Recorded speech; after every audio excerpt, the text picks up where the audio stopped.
then let me ask you one question. It sounds like in the prior circumstance, in the third dimension, what we tend to do is become the identity of the situation that occurred with us, rather than realizing that that's just an experience or a story or something that happened to us, but not really, as you said, through us.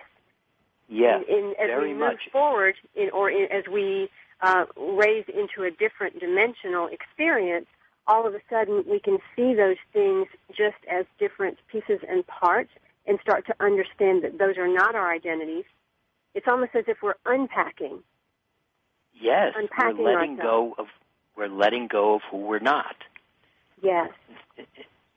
See, and one of the pieces that makes this so important to understand is that, and I do this as an exercise, I'll say to a group, I want you to remember a time when you were happy.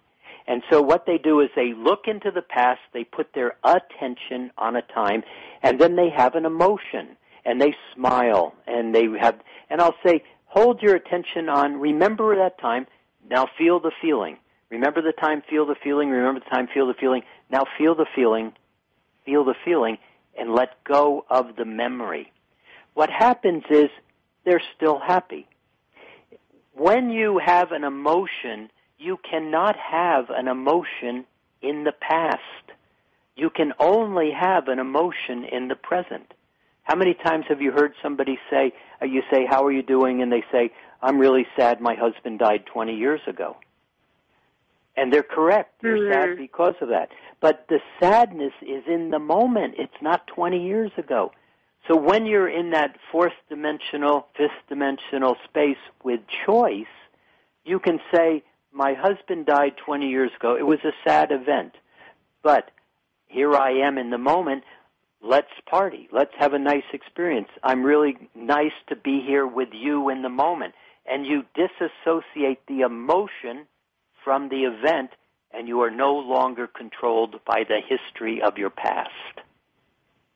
And that's a big piece for a lot of people because so many allow past experiences to keep them not only from going forward, but from even being presently living. And that's how they become that walking dead person or that numbed out or unconscious individual. Exactly. And where the power is in this is you cannot create in the past or live in the past, nor can you create something in the future. Impossible to do. But in the present moment, you can recreate your entire history, and you can set in motion a completely different future. But you cannot do it in the past or in the future. And that's what's becoming conscious to people as this shift of consciousness begins to rise up and they begin to know themselves. It's going to be so remarkable moving forward.